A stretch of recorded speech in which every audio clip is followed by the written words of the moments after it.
following show is controversial and contains content you may find offensive. Listener discretion is advised. 98 FM's Dublin Talks. Dublin Talks with Adrian Kennedy.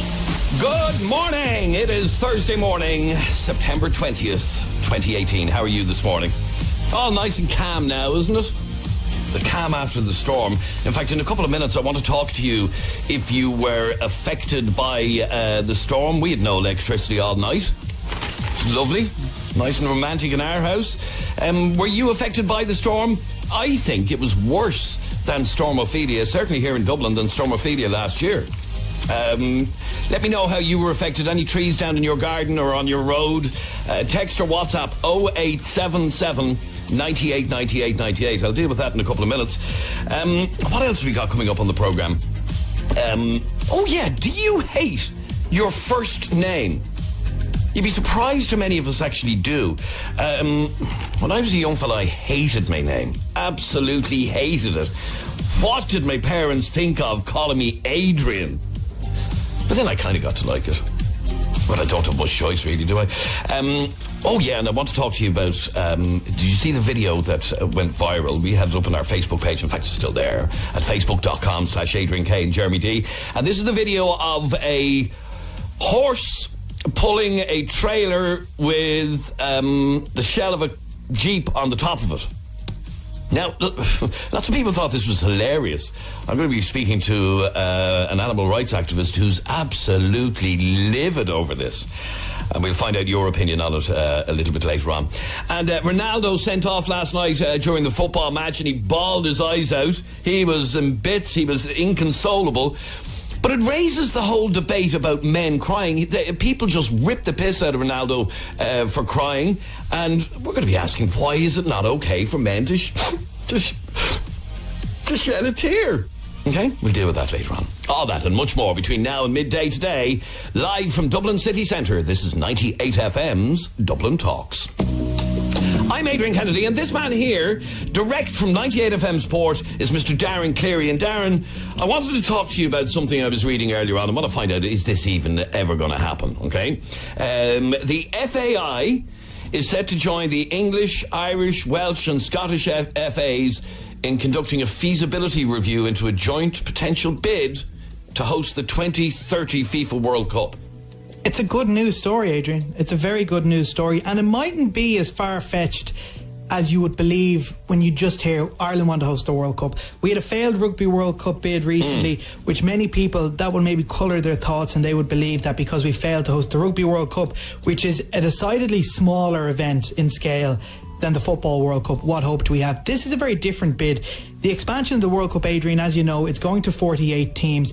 It looks like it'll be needing more than just one country to host it, and that's apparent from the way FIFA are organising the next couple of World Cups. Qatar 2022, obviously, that's one nation that is basically being custom built for the World Cup. They have their oil billions to actually fund this tournament, but from 2026 onwards it looks like they're going to have to change how they do it. So okay, USA, Mexico, Canada, that's three countries are going to be hosting 26, yeah, and that's when it goes to 48 teams. So we're looking at 2030 and to be the three host nations to host that 48 team World Cup. And you really, by that stage of the tournament, when it expands to 48 different teams needing to base themselves, it's going to be next or near impossible for one nation to do that. Okay, so England, Ireland, Wales and Scotland are entering talks, basically.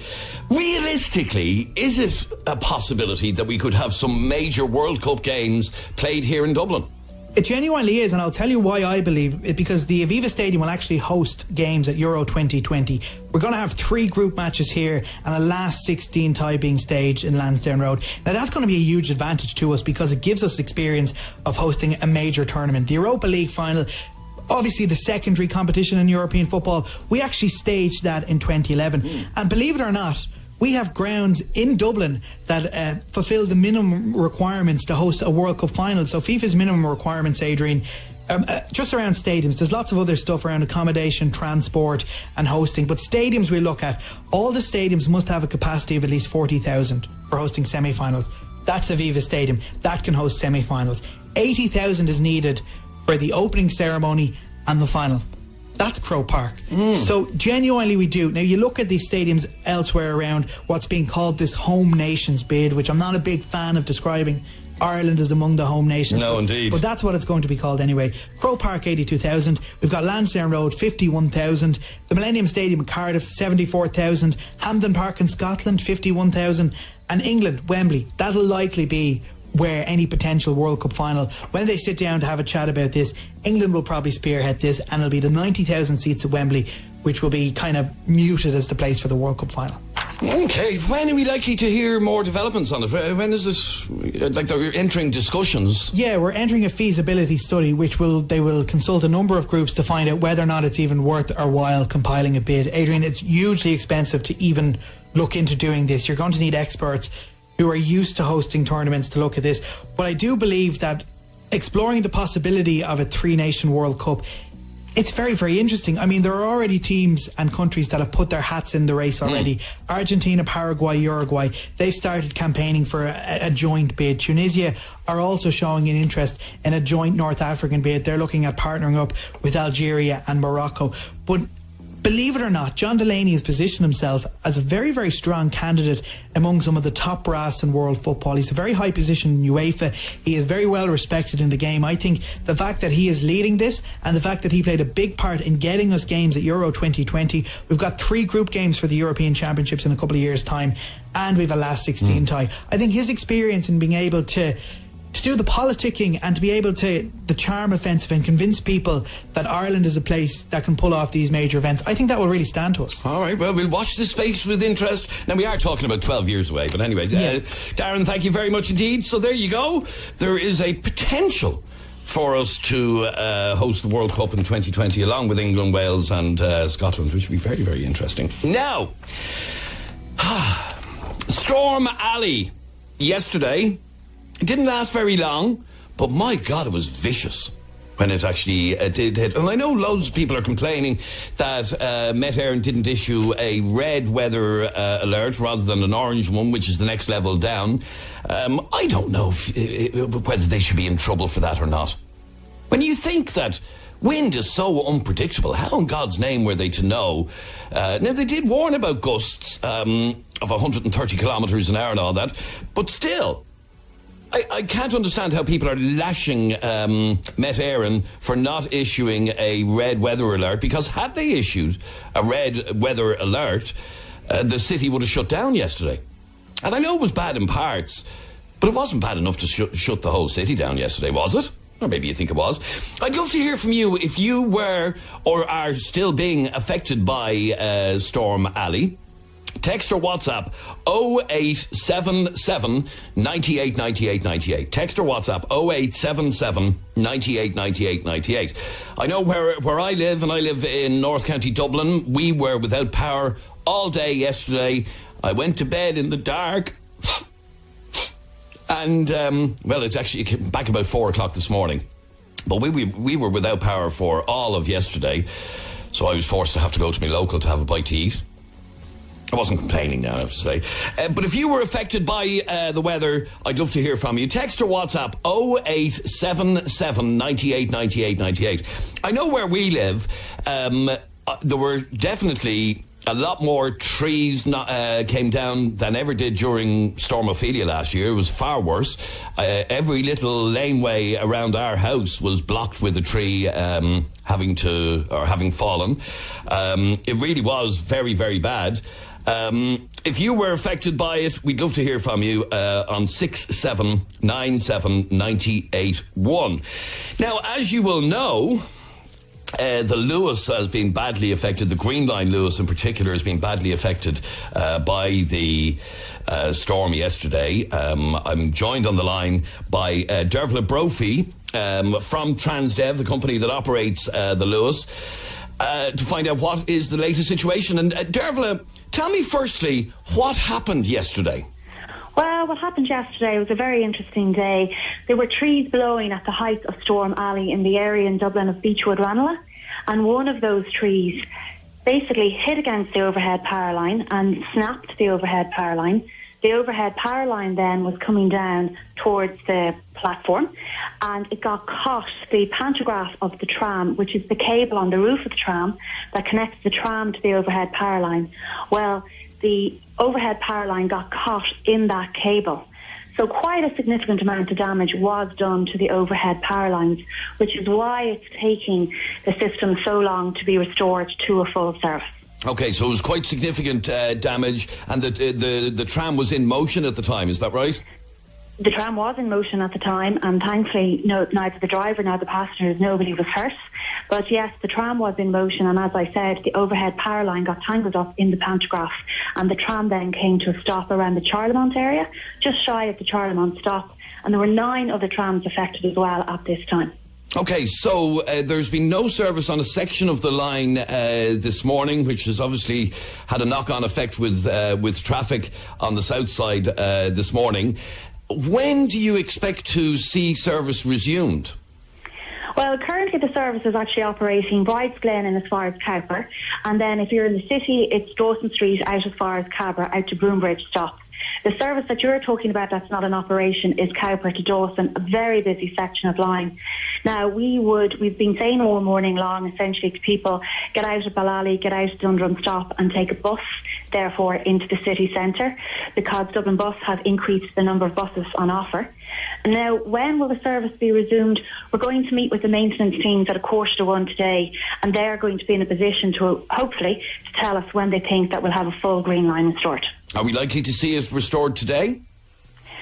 I'd rather not say. I think we'll wait on the meeting at 1:45 today with the maintenance teams. Okay, all right. Well, thanks very much indeed. Dervla Brophy, Communications Manager with Transdev. Thank you for talking to us on 98 FM. No problem. Okay, so we will keep you informed right here on 98 FM throughout the day as to when, if at all today, the full Lewis service is to be restored. We got a message there from somebody. The Lewis is only new and should be storm resistant. I don't know how you can make a tram line with overhead cables resistant to a bloody tree falling on top of it. What were they to do? Knock down every single tree near the Lewis line? No, don't be so ridiculous. It's a stupid message. Ed, you're on 98 FM. How are you, Ed? Adrian, how are you? I'm good, thanks, Ed. Tell me what happened to you yesterday. A big ass tree came right down in front of the car. Ooh. And I have to say, it was I nearly needed a change of underwear, the passenger in the car and everything. And so did you literally have to slam on your brakes? Slam on the brakes, yeah. And I got out, and then there was a big... it wasn't the actual full tree. It was the tree being split, came down in front of it. Where did this happen? Griffith Avenue. Griffith Avenue? Yeah. At what time? About 10:30. About 10:30, right, okay. So that was enough for you to say, here, I'm going home. After that, that's it, good luck. It's my birthday today, so I said, I'm not going to die on the eve of my birthday. Good luck, I'm out of here. And obviously, being a taxi driver, doing a lot of driving, it's obviously you're at a greater risk of something like that actually happening. Oh, big time, yeah. I mean, I was stopped at traffic lights and everything early on in the morning, and the breeze was actually so strong it was moving the car. Okay, so you had a lucky escape.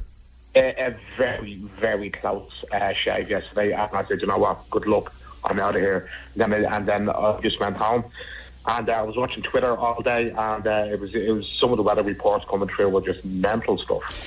It was particularly different here in Dublin. I remember during Storm Ophelia, it was a damp squib here in Dublin, but if you go to parts of Cork, you can still to this day see the damage that was caused by Ophelia. Here in Dublin, it didn't affect us that much, but yesterday's winds were much stronger in Dublin than Storm Ophelia ever was.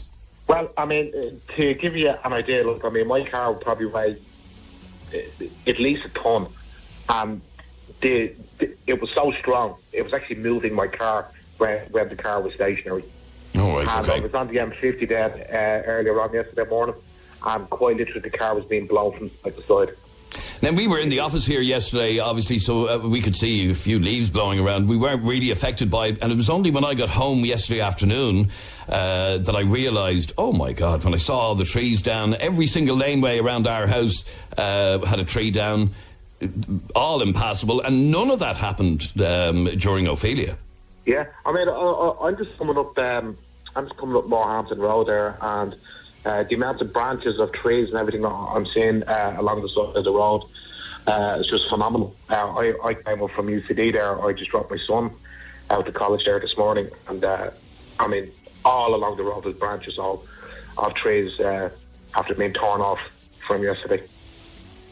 All right, Ed. Well, I'm glad everything's okay. You're back to normal today? Back to normal today. I'm working my birthday, unfortunately, but hey. Needs must, absolutely. All right, thanks, Ed. Catherine is in Rathfarnham. Hi, Catherine. Hello, Adrian. How are you? Now, Catherine, I was saying that we had no electricity all day yesterday. It didn't come back until 4 o'clock this morning, which, by the way, frightened the living daylights out of me, because I had accidentally left my bedroom lights switched on. 4 o'clock this morning, boom! It was like a lightning strike with the lights coming back on. Well, you were lucky. Yours came back on. Ours still isn't on. Still isn't? No, I'm up in Kellystown. It's up past Rathfarnham there, between Rathfarnham and Sandyford. Right. And a wire came down on the road yesterday, and they rolled up the wire to make the road safe. And they came back about 6 o'clock yesterday evening. I thought they were going to put us back on, but they disappeared, and we haven't heard anything since.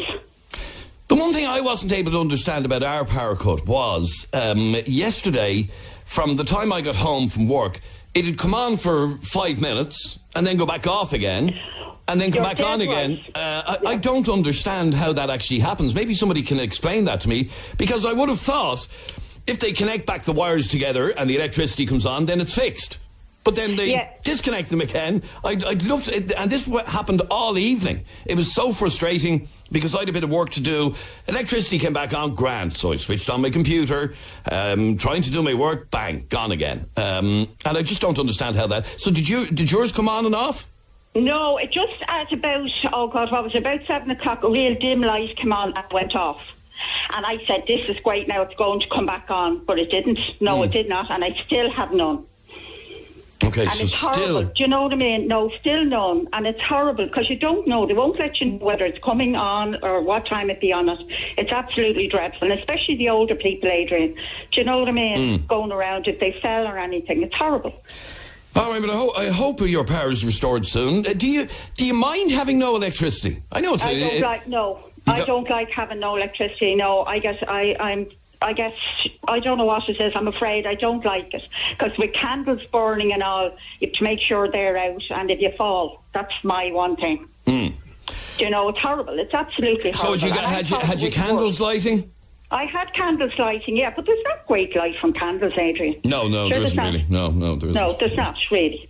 Okay. All right, thanks very much. Thanks, I hope it's back sooner than later. Somebody sent in a message, text from our kids' school, and this says, 3 fallen trees blocking access to the school. Please see website for updates. And that is from St. Paul's Junior National, or JNS Junior National School, is it? Not quite sure where that is, actually, but... And then she's just sent us in a photograph. St. Paul's Parents Association, both roads to the school are blocked with fallen trees. It will be best to park on O'Toole's and walk across. All right, so the school wasn't closed, but just advising parents. So it really was bad. And then Stephen says, the difference between the two storms is that there's still leaves on the trees, and it makes them top heavy. There was no leaves on the trees when Storm Ophelia hit. Actually, that's a fair point. So there's a lot more for the wind to actually grab onto and pull the trees. And maybe that's how so many trees actually came down yesterday. But there were really an awful lot. All right, I'm going to take a very quick break. And after that break, I love this list. There's a list in the paper today, and I want to get your opinions on this. And this is a list of little, simple pleasures in life that make your day. Okay, so the small little thing that makes your day. I'll give you an example. I love nothing more. I have to give credit to my missus, because she always puts fresh sheets on our bed before we go on holidays. Okay, so the day we're going on holidays, she puts fresh sheets on the bed. And I used to wonder, why would you do that? We're going away. But it all made perfect sense when we get home from our holiday and you get into a lovely, fresh home bed. It's a simple little pleasure of life, but one that I love. I absolutely love coming home from a holiday and hopping into a lovely, fresh bed. Actually, getting into a lovely, fresh bed, full stop, is lovely. So I have a list here, and this was published in the Star newspaper today, and it says, Life's Simple Pleasures. And number 3 on the list is freshly laundered sheets. So a nice, clean bed is something that all of us love. So what I want you to do is to text or WhatsApp 0877 98 98 98 right now with that little small thing that is your simple pleasure. Now, the smallest little thing. I'll give you a couple of ideas of what else is on this list. A hot shower. And you only know how much you love a hot shower when you don't have a hot shower, and that happened to me this morning. Because the electricity was off, the immersion was off, no hot water this morning when I woke up. So a hot shower is one of life's simple little pleasures. So what is your simple pleasure in life? The little thing that just puts a smile on your face. Another one is, for example, a smiling baby. Nobody cannot have a smile on their face when they see a baby with a big grin on their face. What is your simple pleasure in life? Text or WhatsApp 0877 98 98 98. 98 FM's Dublin Talks. With the new look, Des Kelly Interiors. Sleep soundly with high quality bedding. 98 FM. What is your simple little pleasure in life? That's what I want to hear from you on right now on 6797 981. You can text or WhatsApp the programme 0877 98 98 98. Number 1 on the list of the simple pleasures in life. See, can you guess what it is? Because I have to say, it's something I love. Okay? This one thing that is number 1 on the list, I think a lot of us actually love. Maybe not. But when this happens, I just love it. I absolutely love it. Can you work out what is number 1 on the list of life's simple pleasures? But I also want to hear from you about your simple pleasures in life. And some lovely ones coming in, actually. My simple pleasure in life, and I think a lot of people can relate to this, is an empty washing basket. Which means you're totally on top of the washing. That's such a simple pleasure. What is your simple pleasure? Mark, you're on 98 FM. How are you, Mark? I'm good, Adrian. How are you? Very good, thanks, Mark. Mark, what is your simple pleasure in life? Basically watching my 7-year-old son play soccer on a Sunday morning. It's a good watching. What age is your son, Mark? He's 7. He's 7. Yeah. And I have to say, I love seeing kids of that age playing football. Is he playing soccer or Gaelic? Well, he plays a number of sports like GAA, hurling, swimming, athletics. But his favourite one is the soccer, and like I coach him as well in the academy. And I just I love watching him play. He's a good little player, and I just love watching him enjoy the game. Like, you know. It is a great pleasure to... Actually, like I said, I love seeing small kids playing football. And I remember the very first time I saw 4 or 5-year-olds playing Gaelic football. It was hilarious to watch because they all just swarmed around the ball and ran around the whole pitch in a big swarm before they learn how to take positions on the pitch and all of that. And it is a very simple pleasure. And I can see how you could get great pleasure out of watching your son play football. I really could. Yeah, it's a big difference to watching kids watching or playing a computer game or a PlayStation or whatever like that. Yeah, I mean, I don't know how you can take any joy out of that, really. No, but it's great to see on a Sunday. He really enjoys it, and I just love going up and watching him play every single Sunday, like, you know. I really enjoy it. All right, well, that is a lovely, simple pleasure, and I can see why you would enjoy it. What is your simple pleasure in life?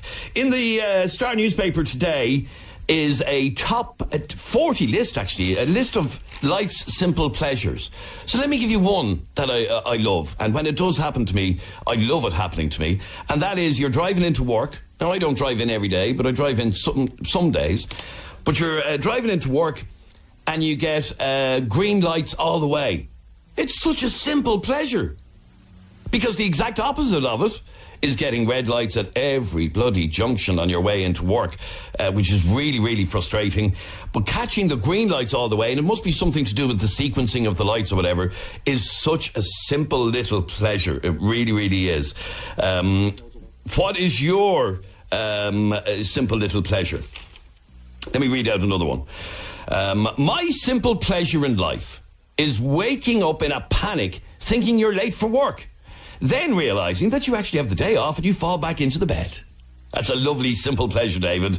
And it actually happened to me the Saturday before last. I woke up at 7:15. I went, oh, Jesus, I'm dead late. Because I normally get up at 6. I thought I was dead late. Jumped up out of the bed. It's Saturday morning. So back into the bed with me. It is a lovely feeling. It is one of life's simple pleasures. What is yours? Text or WhatsApp me right now on 0877 98 98 98. 0877 98 98 98. And can you work out what is number one on this list? And I think most of us see it as one of life's simple pleasures. I know I do. I love when it happens, and I love what it does for me, basically. Simple as that. A sun ray on your face after a long day in the office. I could even stop to enjoy the sun for a bit, smile and cycle on afterwards with new energy. So you're in an office all day, and you get out of the office and you walk into the sunlight, and it is a lovely, lovely feeling. Now, who is on line for James? Morning, Adrian. Morning, James. How are you? Yeah, not too bad, not too bad. You're working in a garden at the moment? I am indeed, tidying up after yesterday. It's part of my job, but it's all part and parcel of it, you know. Mm-hmm. So what do you do? You're a gardener, obviously. Yeah, landscaping. Oh, right, very good. Yeah. And is that one of life's simple pleasures? Is your job? Not at all. No. Not at all. What is your simple pleasure in life? You'd love this, Adrian. The smell of bacon in anticipation of waiting for a lovely BLT. Oh, that sounds... You can't beat it.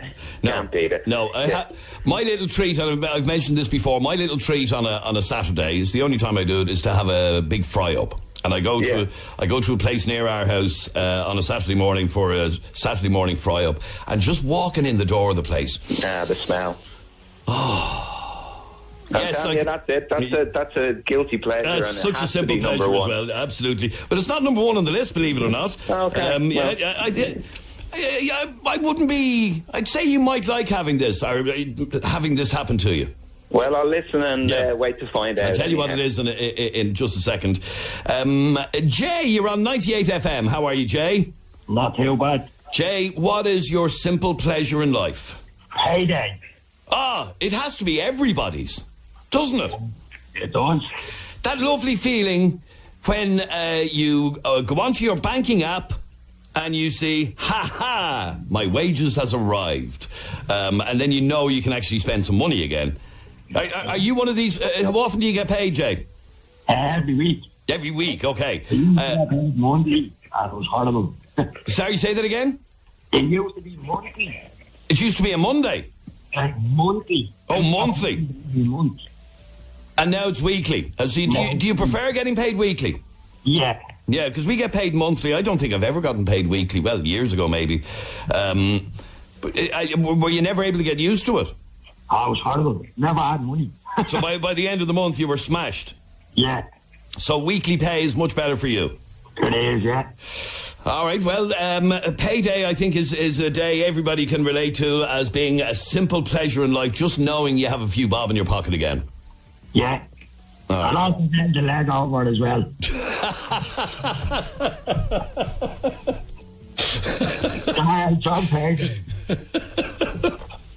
Okay, I can't argue with that one. Good luck. It is a simple pleasure in life. He's not lying. Melissa, what is your... This is bizarre. What is your simple pleasure in life? Adrian Kennedy. I absolutely love John Bon Jovi. And to look at him poured into a pair of black jeans, wow. That is all I live for. He's unreal. So, you live for John Bon Jovi's bum? Oh, yeah. In them black jeans. Oh, wow. He's like a good wine. He gets better with age. And how often do you get to see John Bon Jovi's bum? Well, I mean, I went in April there to New Jersey just to have a look to one of his concerts. Well, every weekend, Friday, Saturday and Sunday night, I sit looking at him. Yeah, on video, the whole time. DVD. He's fantastic. Yeah, so that's what I wait for. Just his bum, that's it? Oh, well, like, the rest of them would be good too, but, like, you know. But when he turns around and he wiggles that, you know, does the John Bon Jovi thing, unreal. Unreal. I'll have to look it up and see what it's like. What a bizarre, simple pleasure in life. But yeah, okay, I'll go with it. That's mine. Thank you, bye. Thanks, bye. My simple pleasure in life is a pint of Guinness on a Friday after work. It's such a simple pleasure, isn't it? Another one says, this is Declan, who listens to us every day in Perth in Australia. And his simple pleasure in life is freshly cut grass, the smell of freshly cut grass. What a lovely, I have to say, I love it. I love the smell of the first grass cut of the year. What else have we got? My simple pleasure in life is stopping in for a pint on the way home from work on a Friday. Oh, there's somebody else who loves their Friday pint. Not going on the rip or anything, just stopping in for 1 or 2 pints, meeting friends and having a bit of banter, and loves that Friday feeling when on the way home from work. What else have we got? Let me see. Hang on now. Mine is waking up and looking over to see the baby still asleep. So I've more sleep left. She wakes up with lovely sounds, but I love when I wake up and she's asleep and I can go back to sleep. All right. Thank you very much indeed. We have 1 or 2 more. My simple pleasure in life is to drink a cup of black coffee. Okay, that's yours. But let me tell you what is number 1 on the list. Let me read the top 10 things that people class as their simple pleasures in life. At number 10, seeing a close friend after a long while. That's a nice feeling, isn't it? God, I haven't seen you in ages. Number 9, being under a blanket when it's cold and wet outside.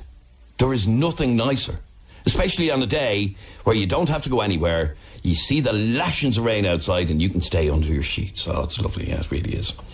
Number 8, solving a problem. Number 7, listening to uplifting music. Number 6, and I think we all love this, getting a compliment. There's nothing nicer than somebody saying, oh, you look well today. Number 5 is reading a good book. Number 4, hearing someone say they love you. Number 3, freshly laundered sheets. I mentioned that earlier on. Number 2, and that's something that one of our listeners mentioned a while ago, the sun shining.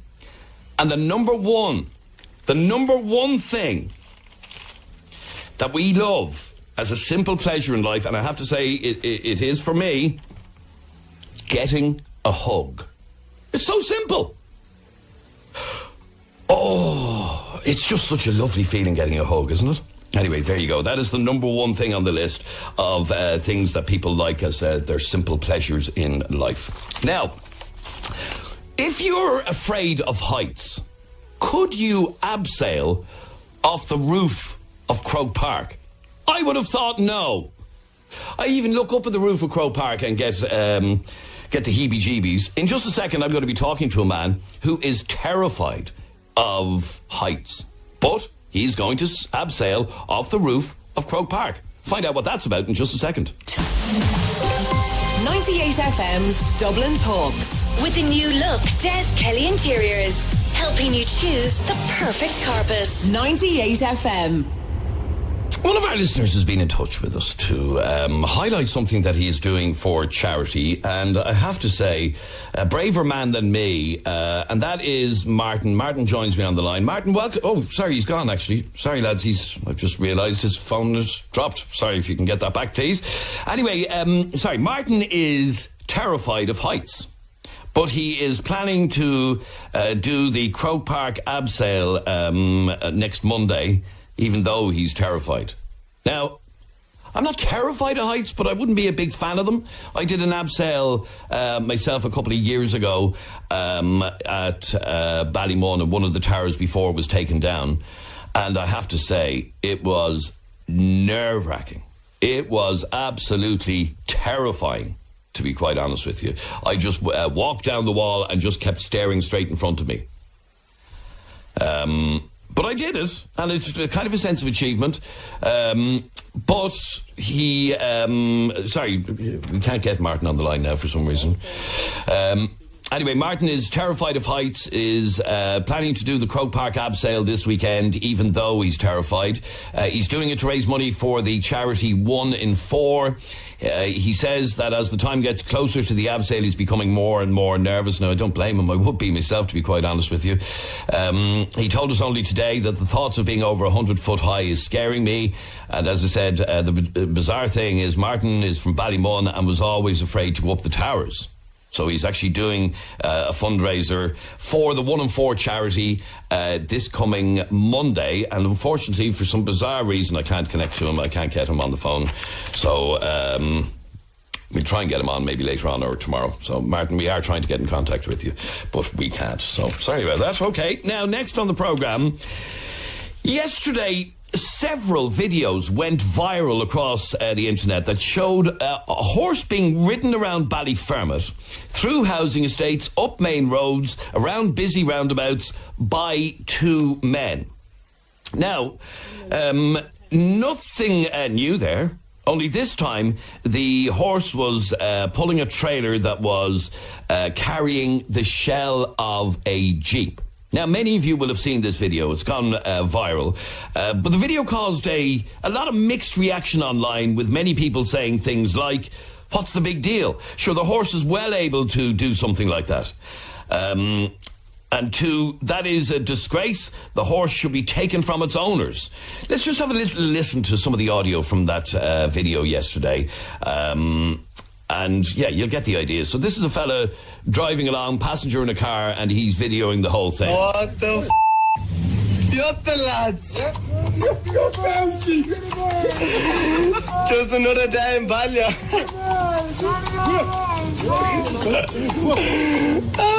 Lads. The boys are mad. Right, the boys are mad. So those lads thought this was hilarious. If you haven't seen the video yet, have a look at our Facebook page at facebook.com/Adrian K and Jeremy D. One poster on social media said, "This just proves to me that young fellas in places like Ballyfermot are not responsible owners and need the horses taken from them immediately." Now, several animal rights campaigners have hit out, one being John Carmody, an old friend of our show. He is very vocal about what he has witnessed in that video. And he sent us a statement, and it says, "Yesterday's shameful scenes in Ballyfermot with the poor helpless horse pulling a car on top of 4 rubber tyres was like something from the Wild West. It was shameful and puts an unhelpful blight on Ballyfermot because most people living there are good, kind people. As for those brain dead engaging in such hideous behaviour, they need to grow a brain and a heart for that matter, and just stop." John, you were particularly annoyed over this video. Why? Well, absolutely, Adrian, and thanks for picking up on this, because I think, people have had enough of this. This is another video that's just come out off of the backs of other videos we would have seen over the last couple of months. Horses being brought into Lidl, ponies being brought through pubs, and people laughing at these poor creatures being dragged through these places for animals that have no business inside of these places and that are not supposed to be in supermarkets or in pubs. And now the latest video is this poor horse pulling this stupid car through the streets of Ballyfermot. It's absolutely degrading to the poor animals, and it sends out an awful bad message at a time when there's so much cruelty to animals going on. This is the last thing people need to see. Okay, now, like I said, the fellas who were videoing it thought it was hilarious. We put it up on our Facebook page yesterday evening, and a lot of people thought it was the funniest thing they've ever seen. What do you say to people who thought that was funny?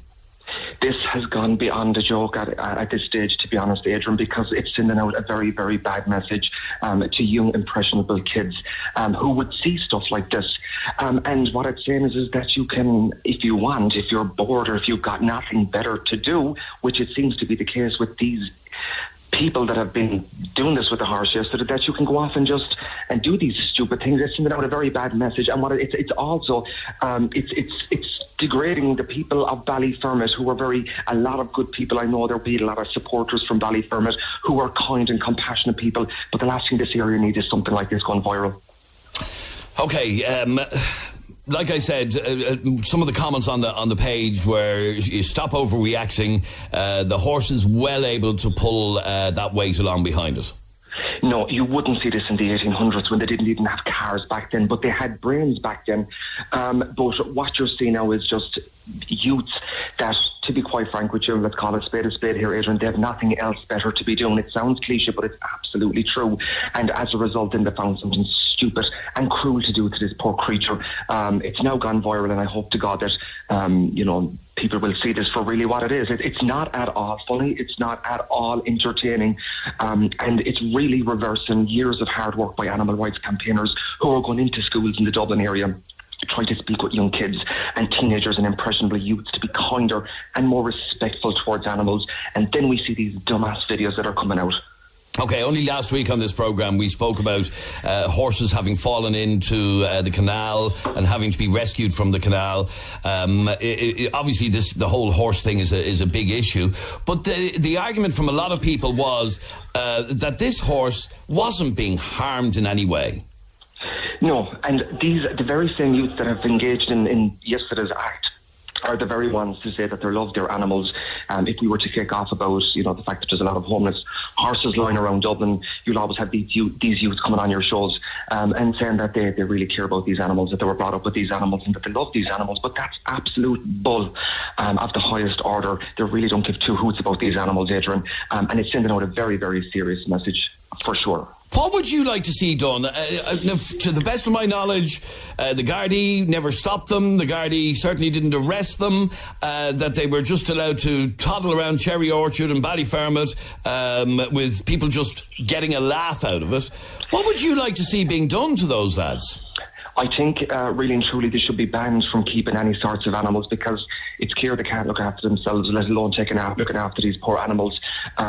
So I would like to think that eventually some kind of law would come in to prevent these people from having any further horses or ponies, for that matter, in their hands. Because I don't think we've seen the end of this, Adrian. To be quite honest with you, I think this is becoming a regular occurrence now. It's gone viral again, which means that there's going to be even more impressionable youths looking right now, probably as I speak with you on the phone, to see what they can do to get a laugh. And it's just going to go on and go on until something's done about it. Like I said, a lot of people will say, John, lighten up for God's sake. It's not like they were kicking the crap out of the horse. The horse was pulling along a trailer with a shell of a Jeep on the back of it. And by the way, sorry, if you haven't seen the video yet, it's on our Facebook page at facebook.com/Adrian K and Jeremy D. But sorry, John, the point I was about to make is a lot of people are saying, just lighten up for God's sake. No, I won't lighten up, is what I'd say to them. This is not at all funny, Adrian. And what I would say as well is that if this was a dog or a cat that we strapped on to pulling some kind of a gas bottle or some kind of something heavy that they could possibly pull in some way, shape or form, there would be outroar. You'd have people jamming their switchboards at 98. I know that, but John, it's a horse which is well able to pull heavy loads. No, we're not back in the 1800s anymore, Adrian, on this one.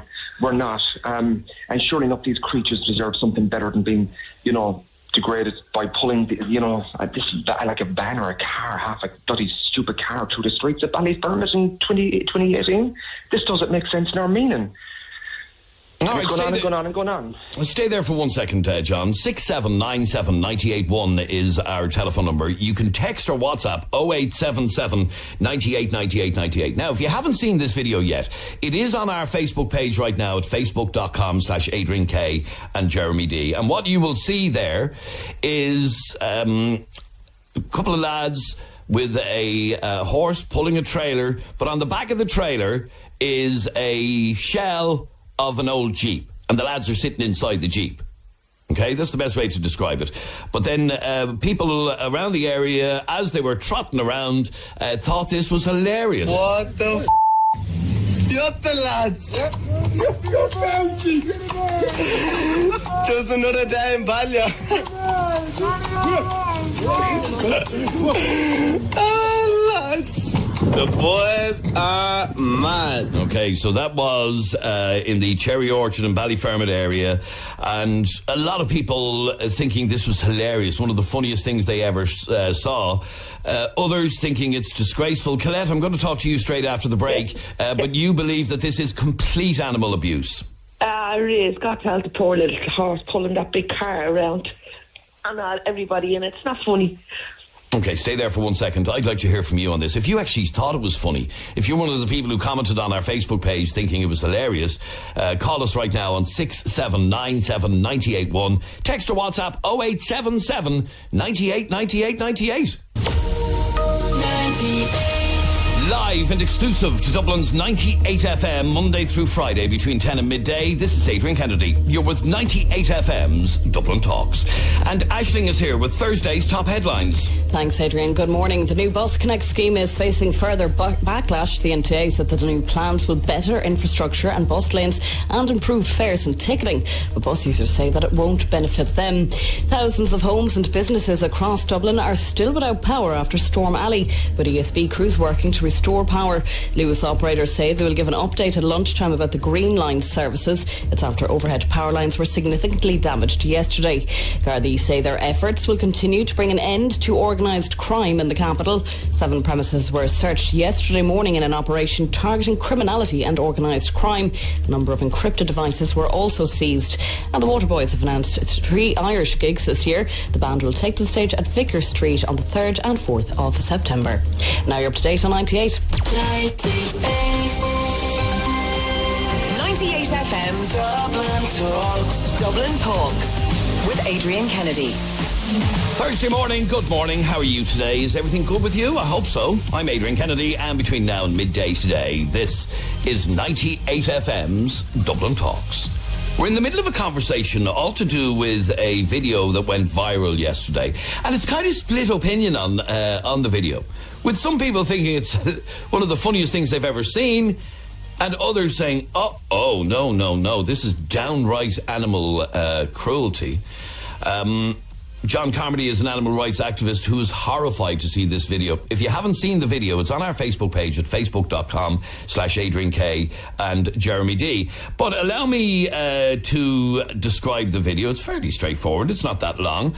But these lads were seen all over Cherry Orchard and Ballyfermot yesterday. So what it is a black and white horse pulling a trailer with tyres on the trailer. Okay, so they weren't hard wheels, they were tyres, which I would have thought is a little bit harder for the animal to pull.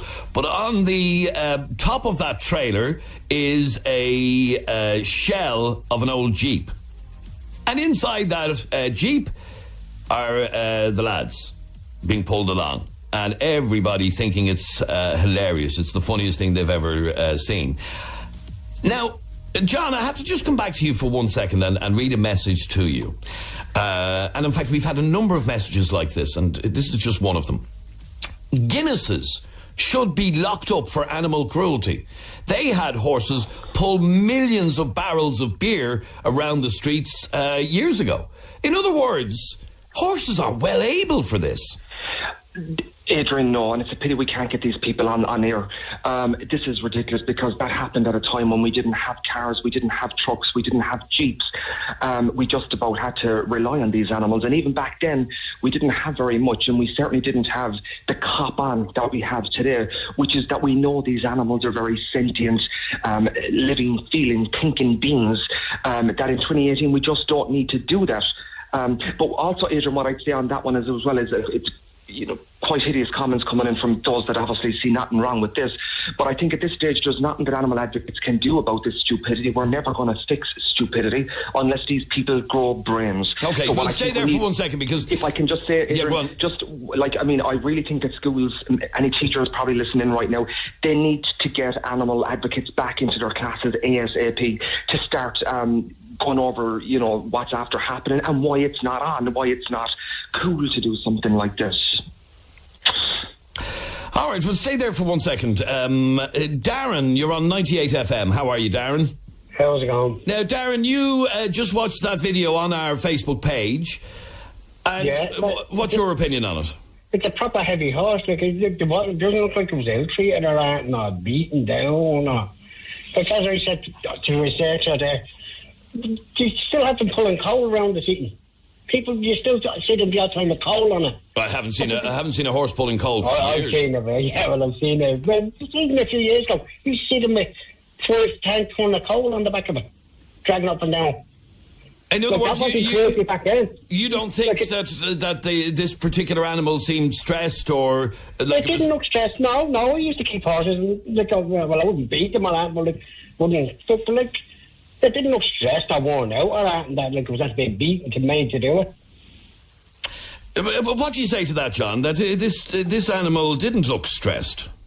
This has gone beyond a joke, because I mean, I don't look stressed right now, but I can tell you I'm highly stressed listening to what he has to say about this.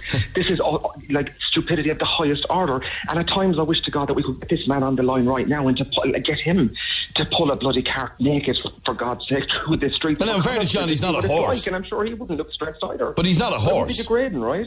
So what happens if two kids are giving each other a jockey back around the yard in the school? Is that correct because the child that's on the bottom? No, I think these people need to go off and there you go, pal. Their lives. I think you need to grow up and find something else to do with your own life, pal. No. I really and truly think... What way are you doing that bit of steel? There's not even a half a ton, less than a half a ton.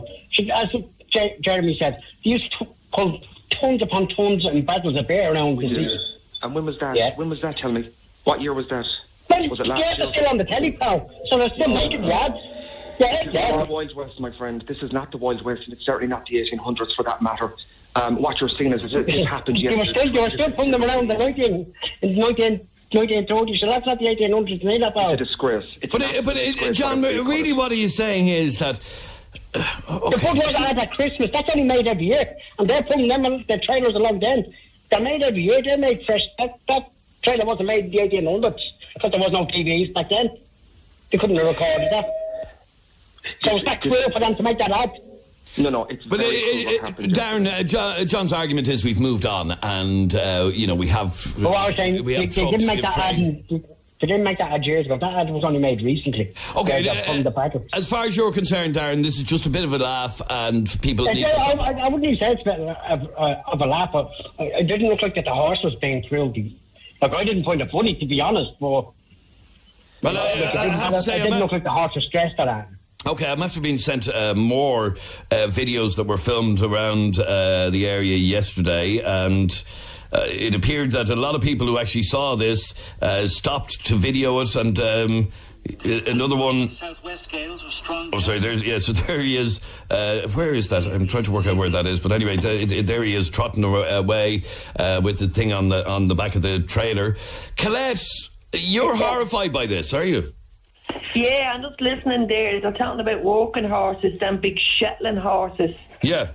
They're completely different. They were walking for people to fight with food and all, not just for the fun. They were walking and they were well looked after in Guinnesses. Totally different from what your man is saying. Different times. But you go around with a car on the back of it thinking it's great fun. No, there's a difference between walking and acting the gobshite. But the point that's been made, and a lot of people have made this point, is the horse looked like he was well able for it. The Jeep itself was just the shell of a Jeep. Maybe the engine was even gone out of it. I don't know. You could see in the horse how down the horse was. His head was down, like his head wasn't even up. You see them walking horses going back, and their heads are so prized, the heads are up. This horse's head was down. You could see the sadness in the horse, pulling around them gobshites. Yeah, in fact, the photograph that's just been sent in to me was taken at Park West, and in that particular photograph that's been sent in, he doesn't look overly stressed, I have to be honest with you, but I can't speak for the horse, but he doesn't look it in the photograph, and that's a new photograph that we've like just been sent in. It's a difference what they're talking about, a walking horse going back into the 1900s. Them big Shetland horses that was pulling them carts. Totally different era. Okay, now one of our listeners just texted in to say, I know those lads, they look after those horses, and another thing, the Jeep had no back axle, no engine, no gearbox. The lads would have lifted it onto the trailer. In other words, it wasn't overly heavy. But why would you want to? I don't know where the brains were. I don't find it funny at all, to be quite honest with you. It's fine. I don't know. Well, all I do know is that with the messages that we're getting in, so many people thought it was hilarious. Well, if you to tell them to put a Jeep on the back of their horse and tie a thing and see how funny it is with them. I think it's cruel. I don't agree with it. There's a difference in walking horses and doing what they did yesterday. Completely different. All right, stay there for a second. Is this a joke, says this message. The horse was fine. I was expecting to see a little pony, not a workhorse. People have nothing better to do than moan. In other words, people are making a mountain out of a molehill here. And Nigel, your point on this is that it didn't look stressed at all. It actually looks well cared for. It was, Adrian. Like, it was a spinning axle. If me and yourself was to just push that, you'd walk the streets with no problem. I don't know about that now, Nigel. No, but it's a rolling chassis. They had special labor for that. Look at the full wrought iron ones that they're pulling around the foreigners in Guinnesses with smaller horses. And for all the people going on their little sightseeing horse. And some of them are proper heavy, weighing over a ton. But nothing said about them. That was a bit of laugh yesterday. The horse was just leisurely walking on a spinning axle. There's nothing at all to it. Yeah, I mean, okay, somebody just texted in to say 20 bags of coal weighed more than that shell of a Jeep. The fact they lifted it on by hand tells you that. And yeah, I suppose we did have horses that were pulling around tons of coal to be delivered back in the day. But I think John Carmody's argument was that we don't need to do that now. We have trucks, and we don't have horses delivering coal anymore. In fact, we don't have anyone delivering coal anymore. But the point being, Nigel, that this is just abuse of the animal for people's entertainment. It wasn't abuse. You hear off another caller or a text message. He knows the lads. The horses looked after. That horse was not stretched. It didn't even. I zoomed in and all. It didn't. It wasn't even breaking a sweat. It was leisurely walking, and you just get them to look back at the video. It was leisurely walking on a spinning axle. 3 small youngsters on that would have weighed the same as the Jeep. So just, I don't understand them. Okay, but stay there for 1 second because I had a little giggle myself when I actually watched it. Did you? Yeah, I did the last. Well, I'll be honest. When I saw it first, I did smile. Because it just looked so ridiculous. Yeah, that too. But I didn't. I not once did I feel the horses in this hit. Now, yeah, I'd nearly drive over and stop it. But no, there was no cruelty there. Okay, no cruelty. Pete, why are you so angry over this? Listen, seriously, that last guy there that was just talking, did he hear himself talking? I'm sure he did, yeah. I nearly walk over and stopped him. Why didn't he stop them? I said that. Why didn't you stop them? Do you think it's right there? Do you think it's... Hold on. You think it's right? You think it's right to do that? It's okay, is it? It's okay to put a shell... Hold on, it's okay to put a shell of a Jeep on the back of a trailer and let a horse pull it. Do you think that's all right? It's not against. Do you think the that's law. all right? Do you think it's all right? It's Yes or no? like Answer the question. Yeah, not a bother. Yeah, and that just shows you how thick you are, pal. If there's no... Okay, well, Pete, let me ask you then. Why are you so angry over this? What did you see wrong here? What if the shell fell off the back of that and killed someone? Did you see them winds that were out there yesterday, Adrian? Yeah, but I assume they were doing that after the wind had died down. But Doesn't make a difference. But what if it fell off and actually killed somebody? Then what? Oh, it was all right. It was just on the back of a trailer. They lifted it on themselves. But it's grand. Don't mind the young lad that fell on in the middle of Ballyfermot and killed him. Okay, but that didn't happen. But what if it did? It'd be a different story altogether. So is that your issue as opposed to the cruelty? No, hold on. My issue is the cruelty to the animal, first of all, is sticking that thing on the back of the trailer, walking around Ballyfermot. Do you know the distance between Ballyfermot village up to Park West is actually quite a distance for a horse to walk, pulling the trailer. Is it? You know that distance? I do. I drive it. I drive it all the time. So even to pull a shell that probably weighs about 70, 80, 90 kilos, it's still a weight. No matter what way you put it, I mean, we have photographs of this horse now in Ballyfermot, in Cherry Orchard, up at Park West. I'd say the thing was walked till it nearly collapsed yesterday with that thing in the back because they thought it was okay to have a laugh. Okay, so your issue with it is that having a laugh at the horse's expense is what's annoying you? Well, what's annoying me, Adrian, is that doing anything like that with an animal on the front of it is wrong. If they were lifting a car engine on the back of it, I'd still find it wrong. I find it wrong to be actually walking the streets without the proper safety in place for these horses. Like, I see this nearly every day, and they're just weaving in and out of the traffic with their bloody carts and the whole lot, and not taking anything else into consideration for other people's safety, the safety of people driving, and the safety of the horse. All it takes is for one little thing to happen to startle that horse, and that horse will shoot off, and then God forbid what happens.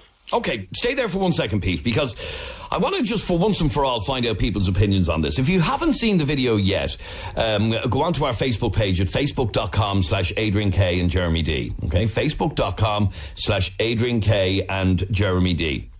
And here's what I want you to do. I want you to text one of the following words. I want to do a quick poll just to see how you feel about it, okay?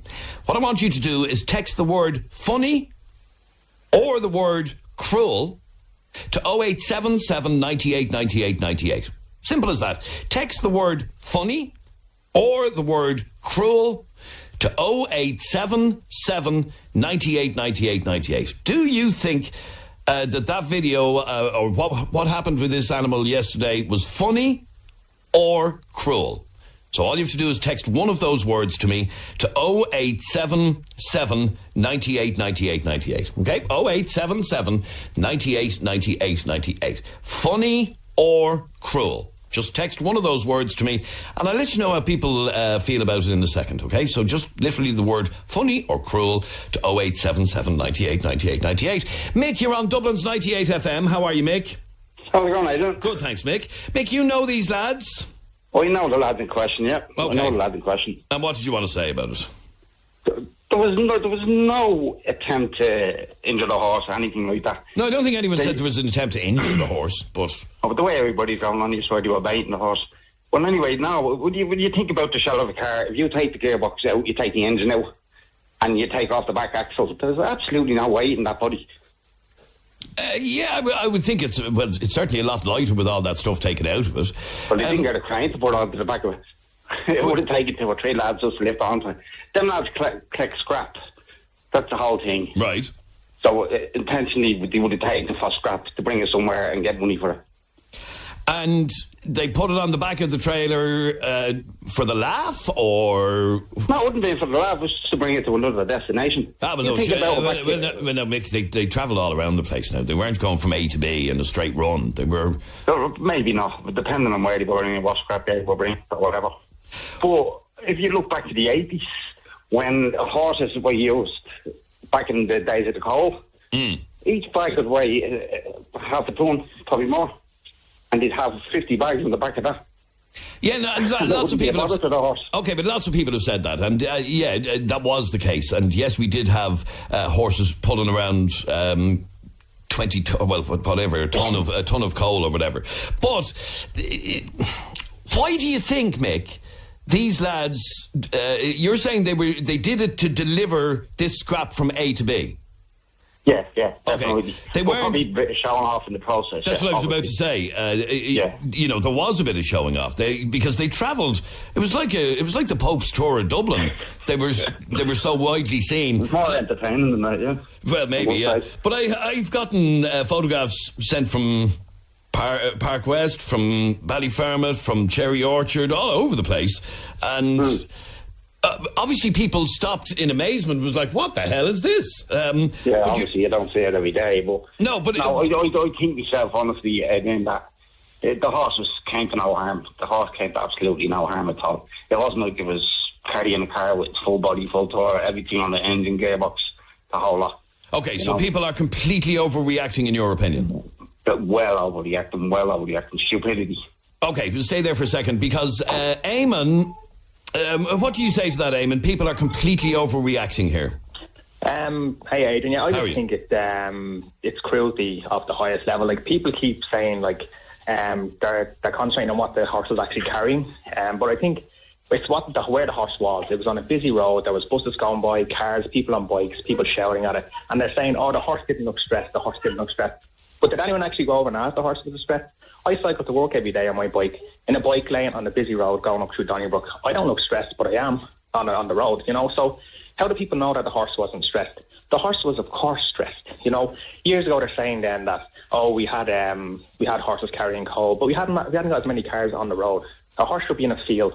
It's supposed to be in a field, you know, sitting and enjoying life, not on a busy road carrying a trailer. Mick, what do you say? What do you say to that? You know, there's a time and a place, and the streets of Ballyfermot and Cherry Orchard are not the place to be running a horse around pulling a trailer like this. Maybe not, but that's the day and age, and that's what goes on. No, it's not the day and age. Turning around and saying, it's not the day and age. As far as turning around and saying, "Oh God, he's go over and ask the horse." It's not like the horse can say, "Oh Jesus, I'm under stress." Yeah, but what are you saying? Well, people are saying it wasn't stressed. How do they know it wasn't stressed? How do they know? Did they ask us? They don't know. The horse was, of course, stressed. So it was. It didn't look very stressed. Usually a horse that's stressed wouldn't be walking along so relaxed. The horse would be all over the place. Nah, he wasn't relaxed. Come on, honestly, the horse would be all over the place. He'd be rearing up the whole lot. If you knew anything about horses, you'd know that. I know the horse is on the road. Mick, is in one a stressful situation, even with a human being, the reaction... A horse should not be on the road. That's the bottom line here. Okay. Scramblers shouldn't be on the road with the air. Yeah, well, that's another day's conversation and something we've spoken about before. But let me ask you this, Mick. Listener just sent this in. Adrian, if this is only a bit of crack, then why did we ban circus animals? Sure, they were well looked after and only there for a bit of crack. And we have done. People don't want to see animals. And everything, yeah. Okay, you just think this is a complete overreaction? Complete overreaction. Okay, the horse wasn't stressed out. The horse was stressed out, would have been completely shown. It would have been jumping all over the place, rearing up. That's what horses do when you can become stressed if you know anything about them. Okay, but let me just bring in one last call, and that's you, Pauline. You're on 98 FM. Hi, Pauline. Hello, Adrian. It sickens me, really. Why is it only in these areas you find this kind of behaviour with morons and cruelty to animals going on? Why is it? I mean, and it's like the Wild West in these areas. They think they're cowboys. How old were these morons? Actually, this is a good question. Mick, you know the lads. How old are they? They range from, we'd say, 15 up to probably over 20. Okay, right. So, why aren't they out looking for work instead of indulging in this ridiculous behaviour? I can't answer that. People can't answer that question. Why is they can only answer that question. Why is this I can't answer that question for the lad. But as far as your stereotype... Can I make my point? Sorry, go on, Pauline. Yeah, go on. Why is it only in these type of areas you see this kind of cretinous behaviour? I'm sick to death of it. Sick to death hearing of it. Something should be done about this. Animal control. There should be... In France, there's a very good animal control. I lived there for a while. And none of this would happen in areas in France. They'd be taken off them, they'd be taken into care, the animals, they would be treated properly and not given over to morons like these. Well, in theory, we have the same sort of laws here, but... Oh, in theory, Adrian, yeah. Nothing is done in this country, I mean, on any level of any kind of social, from hospitals to everything else. Everything is talked about, everything is, we'll do this, we'll do that. This country is a joke. But, like, the point I'm making is, it disgusts me to see these animals in this condition being used by these morons. All right, Pauline, well, we asked our listeners to text in the word funny or the word cruel after seeing that video. And here is the result of that poll. So, funny or cruel, 32% of you thought it was funny. 32% thought it was funny. 68% of you thought it was cruel. So, yeah, the majority of you seem to believe that what those lads did was downright cruel. Jeremy's here with just a final wrap-up of messages on text message, on WhatsApp, on social media and everything else. First of all, a lot of people, Adrian, were trying to guess how much the frame of the car weighed. So our team outside, we're doing a bit of work on this and a bit of research online to find out the possible weight of the shell of that car. And according to some websites, they estimated at 950 pounds. Okay, so about 400 kilograms is what that's what we estimate. Now, that's an estimate what the frame actually weighed. So you're talking pretty much half a ton. Then you have the trailer as well and the two lads on it as well. So that just gives a perspective of how heavy it actually was. This is actually disgusting, says Lisa. The poor horse needs to be removed from these people immediately. Bill says, did I hear someone say on 98 FM that the lads who own that horse actually care for the horse? I laughed so much, but it wasn't funny. Yes, someone did actually say that. Mick, who we were just speaking to a few minutes ago, I think Mick's still on the line. Mick, you said the lads that own the horse, they love the horse and they look after him. Yeah, they do. They do. And no matter what people say, you're going to have that opinion anyway. You're just going to have people like that. Like your woman with a stereotype and Ballyfermot and making sure she really got Ballyfermot. Okay, Mick, it happens everywhere. Another question for you from Gordon. He wants to know, does that horse have proper stables? Yeah, it does actually. It does have proper stables. It does actually, yeah. Okay, fair enough. It's disgraceful. That is way too heavy for a horse to pull. Absolute scumbags. I can't believe that this is happening in this day and age.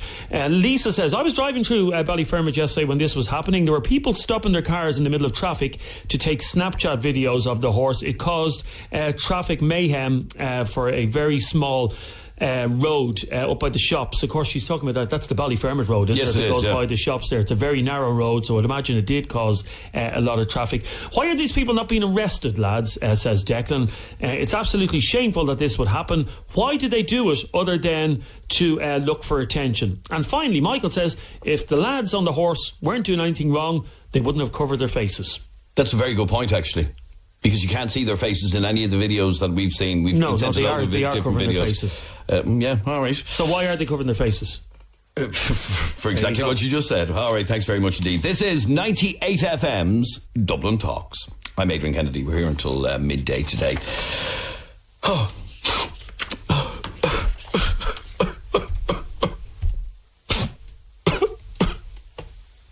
What am I doing? Find out in a second. 98 FM's Dublin Talks. With the new look, Des Kelly Interiors. For even more choice in wood flooring. 98 FM. Now, last night, if you were watching the television, you may have seen, what's the name of the team he plays with? I can't remember the name. Juventus. Juventus, yes. Cristiano Ronaldo was sent off the pitch during last night's football match. He may miss then their game against United later on in the season because he was sent off with a red card. And he, after being sent off, now Ronaldo's a bit of a girly man, kind of, isn't he? I think he's a bit girly. But anyway, after he was sent off, he started crying and continued to cry as he left the pitch. Now, the reaction on social media was to make a mockery of him, to make a mockery of a man crying, that it was a laughing matter, that a man crying is a sign of weakness. Now, Jeremy, you put up a tweet after the incident last night. Yeah, I did, and it got a huge reaction. I was actually surprised. You put these things up on Twitter and you're not expecting them to get any reaction, but I think I hit on a nerve. So I was watching the highlights of it during half time, and I saw that he had gone off the pitch and he was crying. He was very emotional, and then I went onto social media to have a look at what people were saying about it, and the reaction to Cristiano Ronaldo, to a man, any man. I mean, it's irrelevant that it was a football team or a football player or anything like that. The reaction on social media to a man crying absolutely shocked me, but it didn't surprise me, but it upset me a little bit, okay? Because people were saying, oh, look at the crybaby. I'm just reading some of the comments. Look at the crybaby going off the pitch. Ha, ha, ha, ha. Ronaldo crying. This is the funniest thing I've seen all year. And Adrian, I have to put it to you, even your intro to the topic was mocking the man crying. You were doing crying sound effects and going, but you wouldn't do that about a woman. And I put up, I'll read out the tweets. Okay, I looked at it earlier on, right, and I thought it was pathetic. I'll be honest with you. I thought it was pathetic. And I'm not saying man up, but the guy was sent off the pitch for what looked like a fairly obvious foul, but... No, that's irrelevant, though. It's irrelevant why he was sent. It's irrelevant why he was crying. Okay, that's irrelevant. Yeah. The point is, he was crying, and the point is that people reacted in a way that is no longer acceptable. Okay, tell me what people were saying then. Okay, that's what they were saying. I'm after reading out some of the message for you. Oh my God, this is the funniest thing I've seen all year. Cristiano Ronaldo crying. The crybaby is at it again. This is pathetic. That man needs a hug. I can't believe he's crying. What an absolute joke of a man.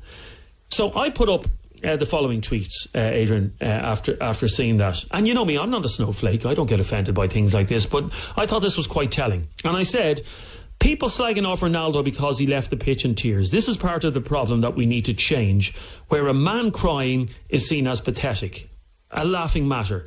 This is why us men are afraid to show our emotions. It's no coincidence that men are far more likely to take their own lives than women. It's been ingrained in us and in society to bottle things up. Showing emotion or crying as a man is a sign of weakness. It's seen as pathetic.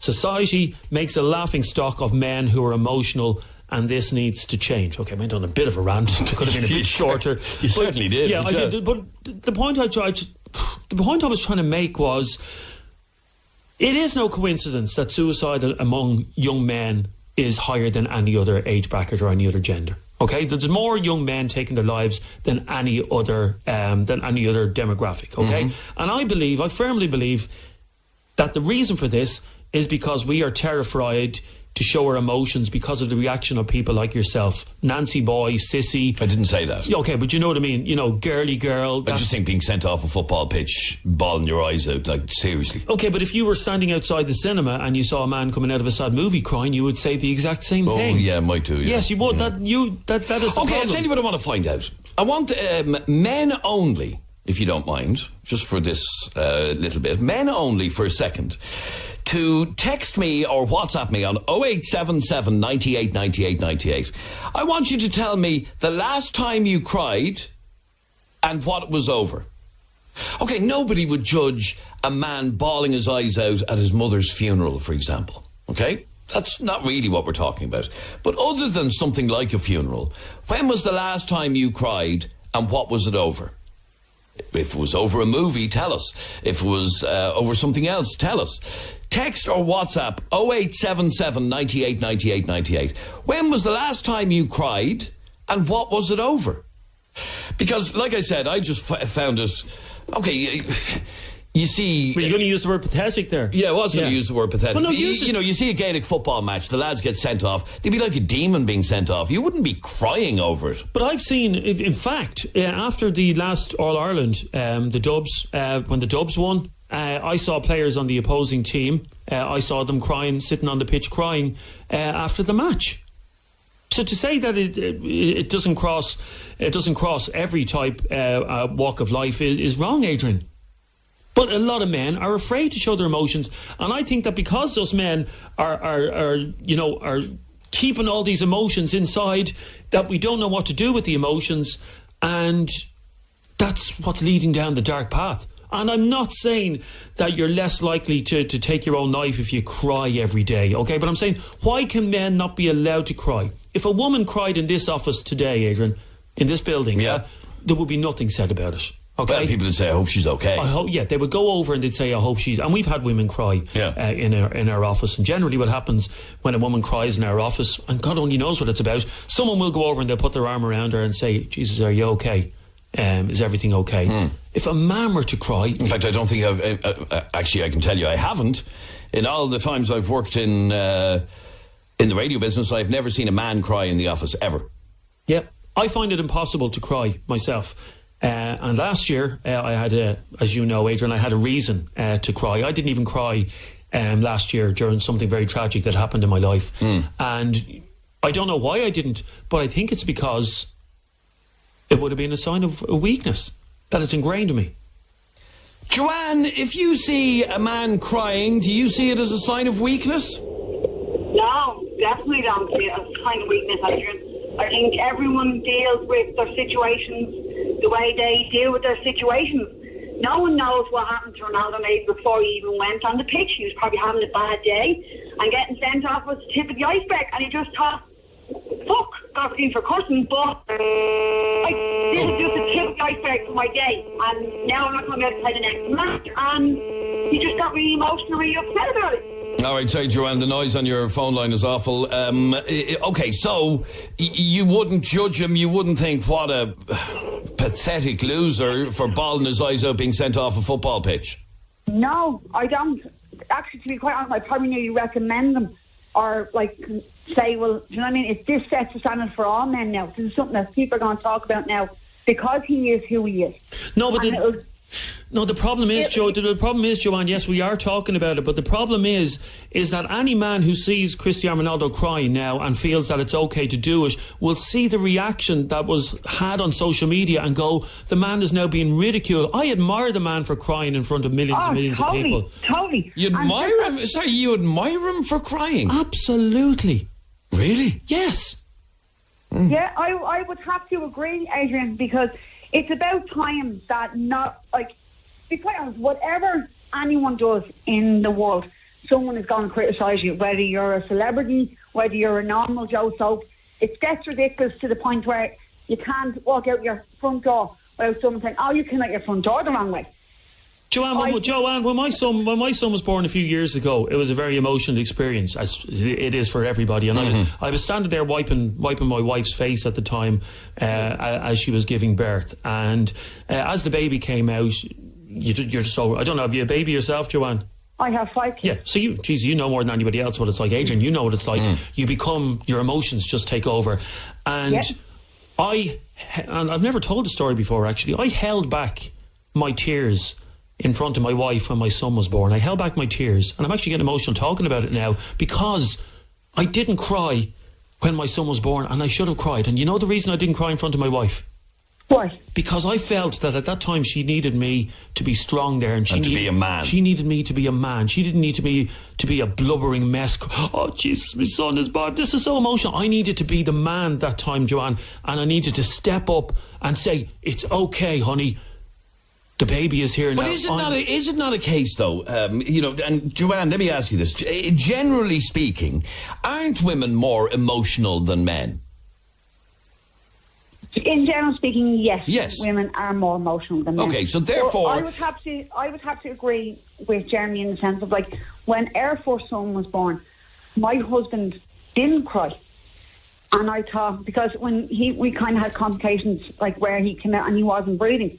And I thought, oh my God, what's going on? And he was trying to keep me calm. But I would have liked to have seen that emotion from him, because it makes me feel, well, we're both kind of feeling, I know he was feeling the same, but it would just be nice to be able to see that. And I'm ashamed. Having to shut down.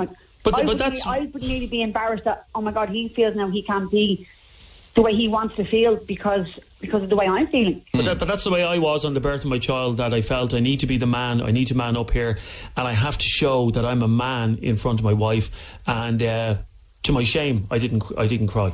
I'm getting more upset about it. What was there to cry for? He was born healthy, was he? Yeah. Happy days. So you don't think a man should even cry? I didn't say I don't think he should, but what was the last thing you cried over? What was to cry about? I know you 22 years, yeah? Yeah. And we've actually had longer than that, but yeah, go on. It feels like 52. No, but we've had our ups and downs. We've been through tough times and good times, and I've never seen you cry. Now, you've probably never seen me cry either. No, I haven't. No. Even though we've been through, I mean, half of our lives have been spent together. Do you not think that's a bit weird that we haven't seen each other cry? And you have been through an awful lot of crap in those years, and I've been there, seen you go through that crap. You've seen me go through a lot of crap as well during those years. Yet, neither of us have seen each other cry. I think that's very sad, actually. Okay, I'd love to hear from you. Keep your texts or WhatsApps coming in to 0877 98 98 98. And this is a question for men. When was the last time you cried, and what was it over? Okay, there's some very interesting ones coming in. I'll tell you, I'm trying to remember actually the last time I cried. Wow. Yeah. And that's not a word of a lie. I can't remember. No, I don't mean, just at a funeral or. Well, no, the last time, if you can think of one. Yeah, and I actually can't. Okay, we'll take a quick break. John and Lauren, I'll take your calls in just a second. If you're a man, when was the last time you cried, and why did you cry when you cried? That's what we're trying to find out right now. On 6797 981, you can text or WhatsApp us 0877 98 98 98. And this is all because of Ronaldo last night. Bawling his eyes out as he sent off the pitch playing for Juventus against Valencia, or Valencia as they call it. And he was inconsolable. Yeah, it's a bigger picture than just Ronaldo. I mean, you look down the ages. Remember when Paul Gascoigne, the football player, remember when he cried during the World Cup years ago? The newspapers were calling him Crybaby Gaza and all that. It's that we need to change, and hopefully this topic today will change the way society thinks about men who show their emotions. Well, Michael, you don't think male suicide has anything to do with men crying? No, I don't, Adrian, no. Crying is a sign that you're able to express your emotions, is it not? Crying's a release. Yeah. You can express your emotions painting pictures, playing football, climbing trees, doing backflips, speeding down the motorway. Crying is about releasing something. Yeah. But because men don't do it as often as women might, is that not a sign that we keep our emotions pent up inside us? No, I don't think so. I think men and women are built very differently, regardless of what a lot of people say today. We are physiologically different. Our brains are different. Our emotional, everything's very different. I've seen women cry who have no problems whatsoever. They spew out the tears and there's nothing going on for them. It's that they put on an act or whatever. So men can't do that necessarily, but we can, Michael. Actors can cry. You can learn to cry. It doesn't necessarily have anything to do with your emotions. No, Michael, we can do it. We have the ability to do it, but we're being... I mean, I read a report there. I read up a few reports on this because I knew we were going to be talking about it. And one report I read, which is very interesting, Adrian, the headlines of it is, we tell boys not to cry, then we wonder about male suicide. And it was all about why we're... we tell little boys to man up, basically. Yeah, to man up, and then we wonder why, when these men grow up, that they can't control their emotions. Another report, and this sort of knocks what you're saying on the head, Michael. It says it's society, not biology, that is making men more suicidal. And what's the report? Yeah, but I think that's all nonsense, Jeremy. That's just pure rubbish. That's just waffle. That's just pure liberal waffle. Okay, let me ask you, Michael, do you cry? Have you ever cried? I cry, yeah. I cry watching movies and stuff like that, yeah. I cry all the time, but that's neither here nor there. Like, that's nothing to do with what me point about suicide. Like. No, I understand that, yes. But you don't see the connection? No, I think men, the big thing, the problem at the moment, a lot of men need a purpose.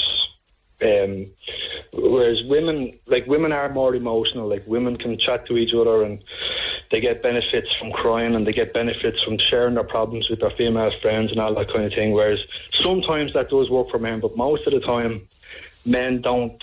We're not built to benefit from constant chat and constant releasing our problems and this, that and the other.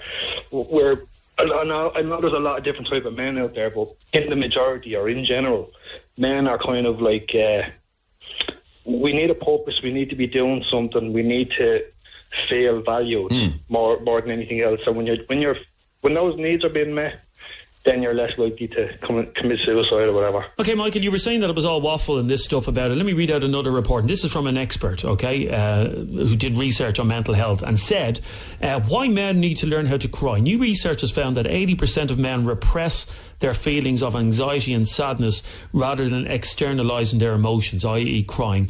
Mental health experts are now saying that the brave face is not helping anyone. That's not me saying that. That's an expert. All right.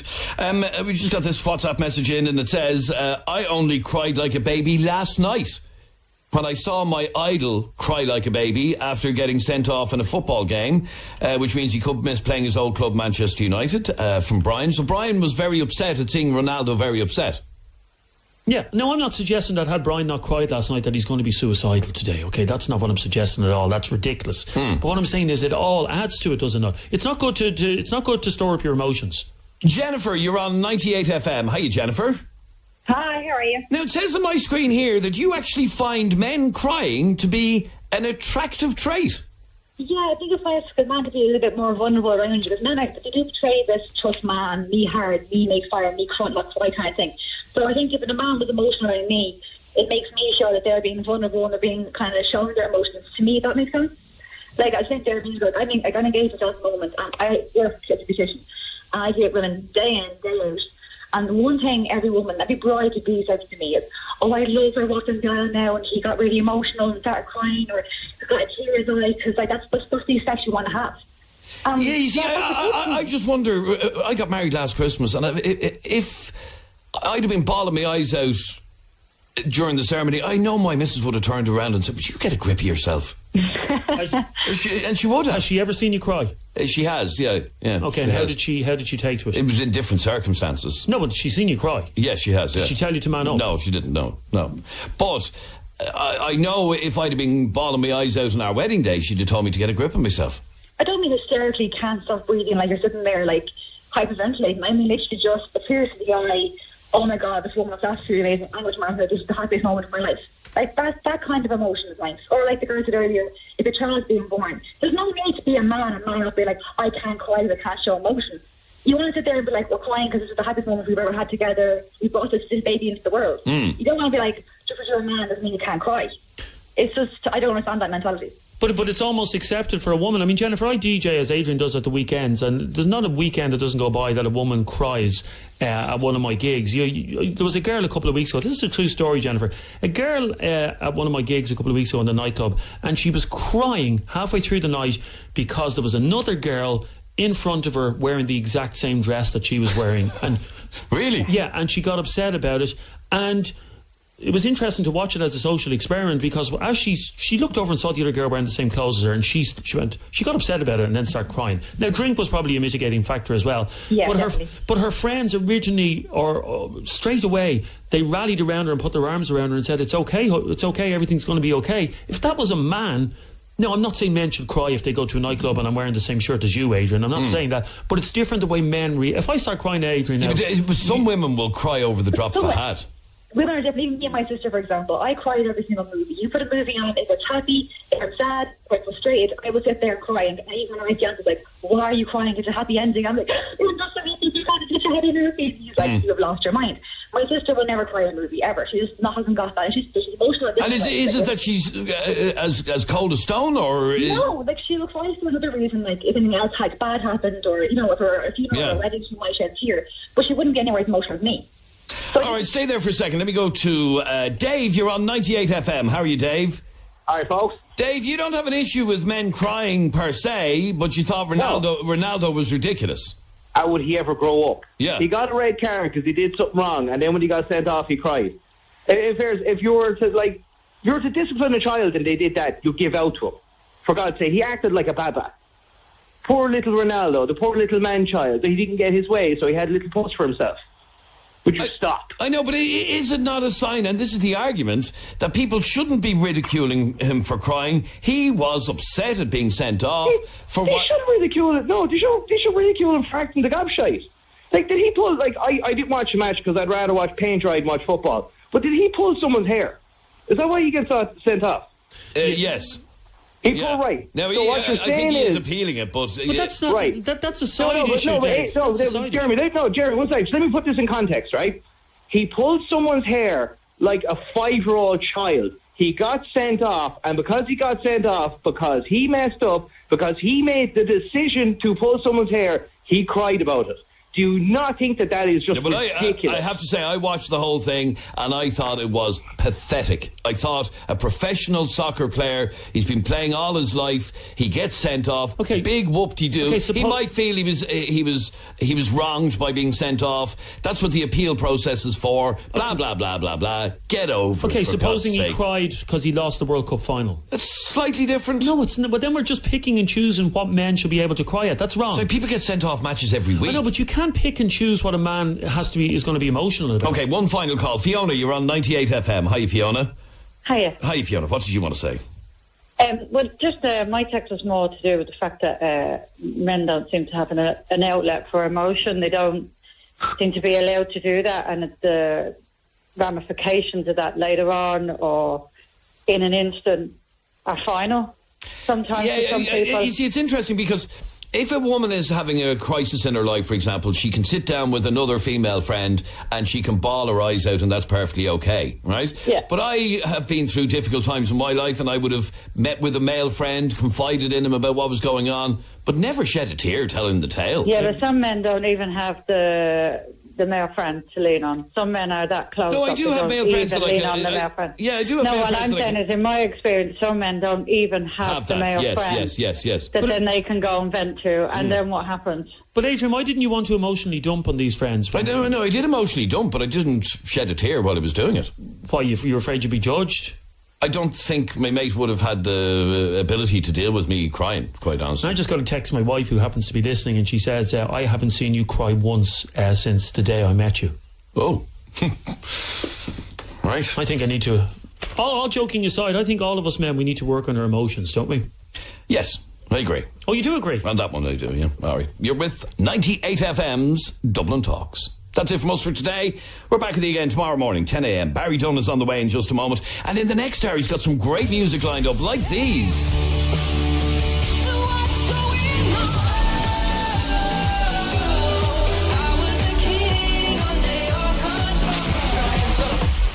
Put your hands up. 98 FM's Dublin Talks. With the new look, Des Kelly Interiors. Helping you choose the perfect carpet. 98 FM.